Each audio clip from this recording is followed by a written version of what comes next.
Okay, you guys have asked, and I'm going to deliver. I am finally making the cold process soap from the DIY soap maker kit. This is a cold process soap. It uses lye. So I have my ceiling fan on. I have the windows open. I have all my safety equipment around me. I have weighed out my oils, my butters, which I need to heat. I need to weigh out the lye, but I need to do that with a mask. I also have my temperature gun because we're going to need to monitor temperature in this. So yeah, give me a chance to get the lye open and the mask on, and I'll get right back with you. Okay, ready to go. I finally got this open. I need to measure out 62 grams. Shoot, didn't put my gloves on. I need to do that. Yeah, this is going to be super interesting. Let me get my gloves. God, let me turn off my phone. Okay, almost. I'm at 51 grams. A lot of times when you're making essential oil recipes, it's better to have weighed measures than other types of measures. Now, I asked about this. The recipe wasn't clear, and I thought I had to heat this, but you don't. The lye is going to actually heat up the water, and I need to monitor temperature so that I can add these together at the right temperature. Okay, so let's see. Water's weighed, lye's weighed. I'm going to have to set this aside to cool. You should always pour lye into water, never water into lye. So I'm going to sprinkle this in, and then I'm going to set this aside so that it will cool. Let's see if I've got what the heat is. Oh, the temperature is actually going up pretty quickly too. And it's bubbling. Wow. I'm going to switch this around for you guys to see. So you can actually see the heat coming off of it, see the steam. I'm going to go ahead and get the butters melted. Let's see. Yeah, we're up to over 130. All right, setting this aside. I'm going to go heat up the butters and I'll get right back with you. Okay, butters are melted. I'm going to go ahead and add in my my oils. This is olive oil and castor oil. I haven't even done my, I didn't even get the essential oils yet. All right, let me put this in. All right, let's combine these. This is the oils and the butters. I need to get both of my mixtures within 10 degrees Fahrenheit of each other before I combine them. So let's see where we are here.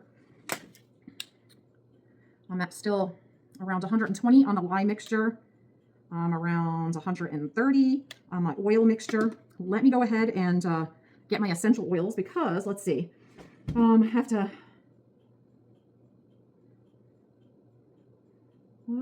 yeah, just have to wait and get things cooled down. So let me do that and get my essential oils as well so I can put that in here. Okay, we are still a little high in temperature and the temperature disparity is a little too wide. So I'm still waiting for this to cool down before I add the lye mixture. Let me, all right.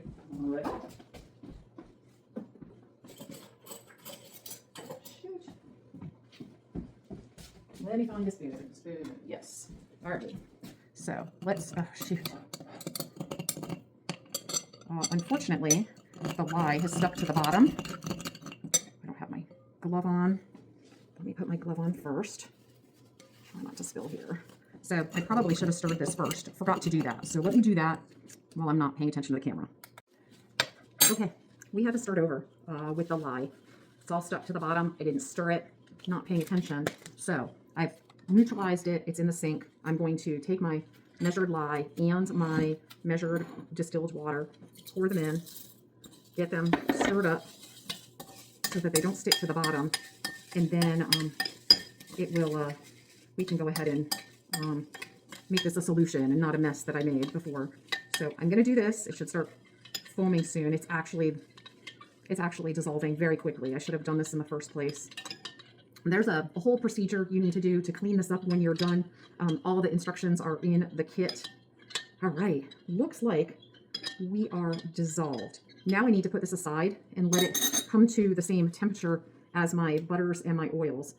So wow, it's up to 185 degrees. This is cold water and lye. So this is going to take a hot minute to come down to the appropriate temperature. We are looking for 95 to 110 Fahrenheit. I'm still like at about 108, 107 on my butters and oils.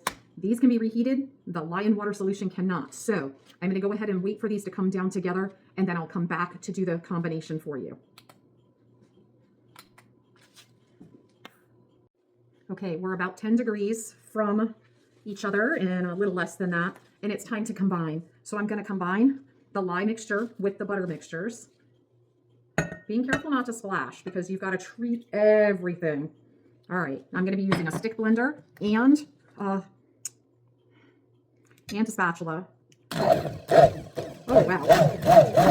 It does combine up very quickly when you do this. So you need to be careful because the batter will still burn you. So you don't want to get the batter on you at all. And again, cleaning up after this is really important. So let's see. Stop at a light trace, which is a thin custard consistency, which is what I'm doing right now, which is where it is right now. I have my essential oils. I'm going to use this combination I used earlier because I like the scent. It has spearmint, rosemary, and tangerine. I love citrus and I love mints. So I'm going to do that. I am going to add a little bit of mica powder as well. So y'all know orange is my favorite. So we'll go ahead and add in a pinch of orange essential or orange mica powder.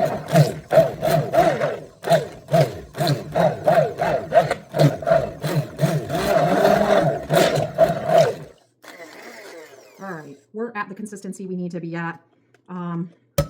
Again, you want to be careful not to splash this because the batter can still burn you. Hold on.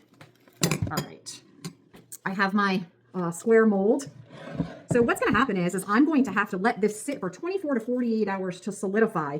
Once I cut it, it's going to have to sit 4 to 6 weeks to totally cure. That's why your independent soap makers, bars of soap can cost a lot of money because it takes a lot of time. Let's see. All right.